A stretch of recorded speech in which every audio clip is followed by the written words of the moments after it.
Ya, tolong kecilin ya. September we met, I could tell by your smile. You hadn't been with a good girl like me in a while. Assalamualaikum warahmatullahi wabarakatuh. Welcome back to my YouTube channel, Adibahas Channel. Gimana nih puasanya? Semoga lancar-lancar aja dan gak ada hambatan. Semoga di Ramadan kali ini kita bisa kembali ke fitrah yang suci lagi. Amin. Well, di Feminine Side with Diba atau FSWD kali ini aku bakal bahas sedikit yang berbeda. Jadi kita skip dulu dari makeup-makeupan karena menurut aku ada sesuatu yang lebih urgent untuk dibahas. Jadi beberapa hari yang lalu itu aku ada search ya kan. Ceritanya mau cari bahan nih buat bikin YouTube. Terus aku iseng kan buat kata kuncinya itu masalah terbesar seorang wanita. Awalnya aku mikir bakalan ada kaitannya dengan make up, skincare, atau menstruasi. Ya hal-hal berbau itulah. Dan betapa kagetnya aku ketika aku lihat di bagian teratas itu adalah depresi. So aku penasaran nih kan, jadi aku search lagi, aku baca beberapa sites, dan aku konsultasi juga dengan beberapa dokter. Dan hasilnya udah aku rangkum di video kali ini. Semoga dapat bermanfaat bagi kita semua dan kita bisa lebih aware terhadap depresi. Video kali ini aku bakal bahas faktor, gejala-gejala, dan cara menangani atau mencegah depresi. So, let's go into all about depression and women. Jadi guys, di awal aku mau ngasih tahu dulu sama kalian bahwa sebenarnya dalam masalah kesehatan kejiwaan dapat dilihat dari 4 aspek. Salah satunya itu ada namanya gangguan afektif. Jadi sederhananya gangguan afektif itu adalah gangguan pada mood yang dapat dilihat. Ya maksudnya dia itu kelihatan seseorang yang mengalami gangguan afektif ini. Secara garis besar ada 3 macam gangguan afektif. Yang pertama namanya manik, yang kedua namanya depresi, dan yang ketiga adalah gabungan dari manik dan depresi yaitu bipolar. Jadi manik itu merupakan kondisi di mana seseorang itu mengalami bahagia yang berlebihan atau dia itu senang tapi over gitu. Contohnya nih ya guys, orang yang sering kayak pakai baju cerah kemana-mana, kayak suasana hatinya itu selalu bagus aja, dia tuh senang aja, kayak nggak pernah sedih. Tapi tanpa alasan dia tuh kayak nggak lagi dapat sesuatu yang membuat dia senang. Kayak dia misalnya habis juara 1 atau dia menang sebuah kontes atau apa, nggak harus karena itu, tapi di setiap kondisi dia bertingkah seperti selalu senang. Terus yang kedua ada namanya depresi. Jadi depresi ini merupakan kondisi di mana seseorang itu mengalami kebalikan dari manik. Dia itu sedih berkepanjangan, terus sedih berlebihan. Dan itu bukan karena ada hal-hal tertentu yang membuat dia sedih. Kayak misalnya dia baru kemalangan, kehilangan, atau dia nilainya jelek atau gimana. Bukan. Tapi di setiap kondisi dia merasa seperti itu. Dan yang terakhir ada namanya bipolar, yaitu gabungan dari manik dan depresi. Jadi kayak orang yang suka gonta-ganti suasana hati secara tiba-tiba gitu tanpa ada alasan tertentu, itu namanya bipolar. Well, karena kita bakal bahas mendalam tentang depresi, jadi mulai aja aku bakal ngasih tahu ke kalian sebenarnya kenapa sih bahasan ini penting. Jadi ada sebuah penelitian dari National Alliance of Mental Illness yang menyatakan bahwa 1 dari 8 wanita itu mengalami depresi di sepanjang hidupnya. Ada juga sebuah penelitian yang menyatakan bahwa wanita atau perempuan itu 36% lebih tinggi tingkat kemungkinan dia mengalami depresi dibandingkan pria. Jadi guys, sebenarnya apa sih bahaya dari depresi ini sehingga kita tuh harus benar-benar tahu dan menghindarinya? Ada 2 aspek. Yang pertama, dia akan mengganggu kejiwaan atau mental kita, dan yang kedua, dia bisa mengganggu kesehatan fisik kita. Karena depresi ini merupakan afektif atau yang berkaitan dengan suasana hati atau mood, jadi dia itu bisa menyebabkan seseorang tuh berhalusinasi gitu. Halusinasi itu adalah keadaan di mana seseorang ngerasa kayak orang ngeliatin dia gitu kan, sehingga dia ngerasa insecure atau nggak percaya diri. Terus pada jangka panjang atau kasus yang berat, dia bisa sampai ngelukain dirinya sendiri.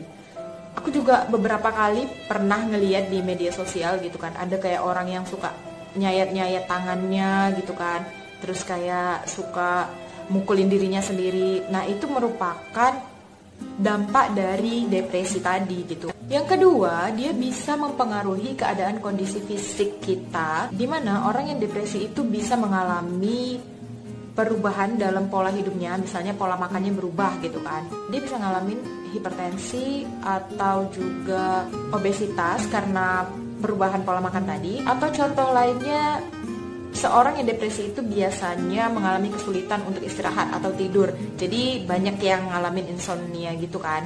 Nah, ketika seseorang tidak beristirahat dalam waktu yang cukup, dia kemungkinan besar imunnya itu akan menurun dan membuatnya lebih mudah terserang penyakit. So guys, depresi bukan hal yang sepele. Jadi kita itu benar-benar harus cari tahu dan kenali depresi itu seperti apa dan bagaimana cara mengatasinya. Well, ada 3 faktor yang bisa menyebabkan seseorang terkena depresi. Yang pertama, faktor biologis. Jadi di dalam tubuh kita itu ada namanya hormon. Perubahan hormon seorang wanita, contohnya hormon estrogen dan progesteron, itu bisa mempengaruhi sistem saraf kita yang mempengaruhi suasana hati. Biasanya terjadi pada saat mengalami menstruasi, hamil, keguguran, melahirkan, menopause, dan lain sebagainya. Jadi ini dari sisi biologis. Bisa juga disebabkan oleh obat-obatan terlarang, kayak misalnya dia itu mengkonsumsi nafza, psikotropika, dan lain sebagainya. Itu bisa mempengaruhi mood seseorang.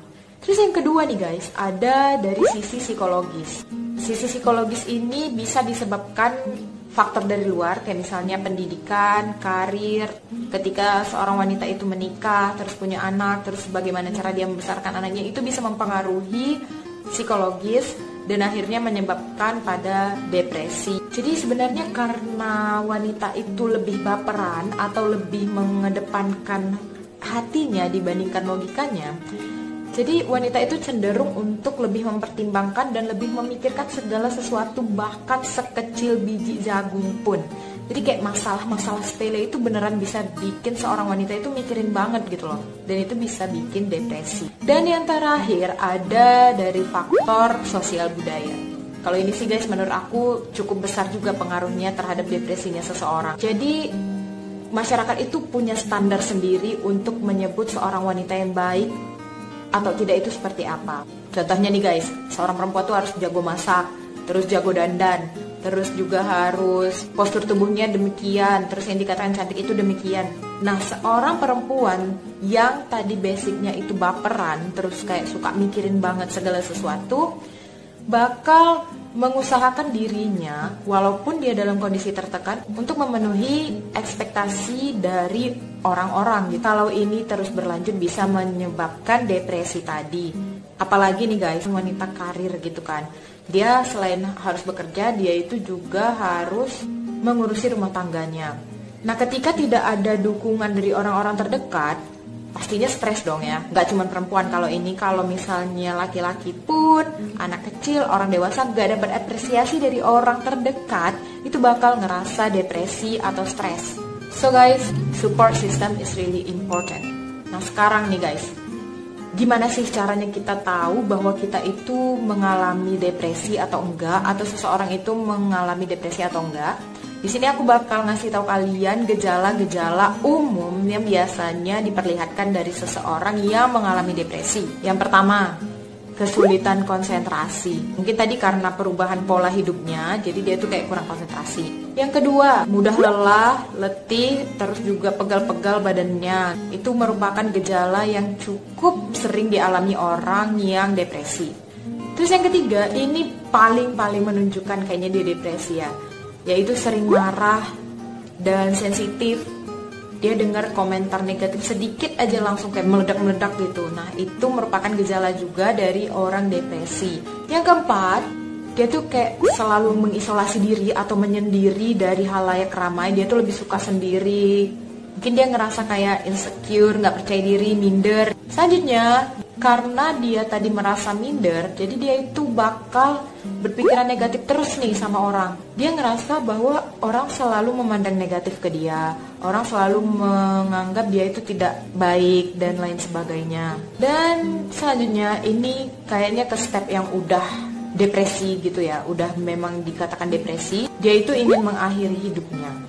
Jadi kata lainnya bunuh diri ya. Ini sebenarnya udah kasus yang berat sih guys, karena seorang yang berpikiran untuk mengakhiri hidupnya itu menurut aku udah di kondisi depresi yang cukup berat. Dan yang terakhir, dia bisa disebut depresi kalau semua gejala tadi itu berlangsung selama 2 minggu atau lebih. Jadi kalau kurang dari 2 minggu bisa jadi itu cuman stres atau bukan depresi. Dari WHO sendiri udah membuat sebuah kampanye terkait depresi ini yang berbunyi Let's Talk, yang menunjukkan bahwa depresi ini merupakan kasus serius yang harus kita tangani bersama nih guys. Selanjutnya aku bakal ngasih tahu ke kalian gimana cara kita prevent atau mencegah diri kita supaya nggak depresi. Yang pertama, kita harus belajar menghargai diri sendiri. Jangan ngerasa diri itu lebih rendah dari orang lain, tapi juga jangan terlalu meninggi atau sombong ya guys. Itu beda-beda banget. Jadi menghargai diri sendiri ini maksudnya kita tuh harus mengapresiasi diri. Jangan berpikiran negatif terhadap apa yang kita lakukan. Jangan suka kepikiran kayak, ih aku udah bener gak ya? Ih aku kayaknya salah deh. Ih aku kayaknya jahat deh. Ih aku kayaknya gak usah mikir itu. Pokoknya kita lakukan aja hal yang terbaik yang bisa kita lakukan dan berdoa sama Allah semoga hasilnya maksimal dan memang baik.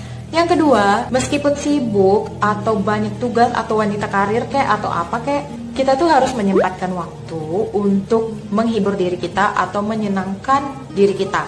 Tapi tentunya dalam batas yang diperbolehkan di dalam hukum dan tidak melanggar syariat Islam. Selanjutnya kita juga harus bisa mengelola stres dalam bentuk positif gitu. Ini contoh ya guys, ada orang yang biasanya negur kita, terus suatu hari ini dia nggak negur kita gitu kan. Nah kita jangan langsung suuzon, langsung berpikiran negatif nih guys. Tapi kita tuh harus pikir aja, mungkin dia itu nggak ngelihat kita, atau mungkin dia ngelihat kita dan dia dalam kondisi yang lagi banyak pikiran, jadi dia nggak sempat untuk negur kita. Yang selanjutnya tentunya harus menjaga pola hidup yang sehat, mulai dari makan, olahraga, istirahat yang cukup. Itu harus dilakukan karena nggak dipungkiri bahwa pola hidup yang sehat itu dapat berdampak pada kesehatan mental kita juga. Yang terakhir, dalam tingkatan yang lebih berat nih, kayak gejala yang aku sebutin sebelumnya itu udah ada, kayaknya kalian bisa mulai datengin psikiater atau psikolog untuk konsultasi nih, sebenarnya kalian itu ada masalah apa dan gimana cara menanganinya. Oke guys, mungkin cukup sekian video FSWD kali ini. Semoga bermanfaat bagi kalian dan kita semua. Karena beneran guys, aku kayak bacanya itu loh, itu masalah terbesar seorang wanita gitu. Jadi mari kita sama-sama menuntaskan masalah ini dengan cara jadi diri yang lebih positif dan juga menyenangkan. Thank you very much for watching this video till the end. I hope it will be useful for you guys and also for me too. Don't forget to follow me on Instagram @ifadia. Give your like, comment, subscribe, and also share to all your friends. Assalamualaikum warahmatullahi wabarakatuh.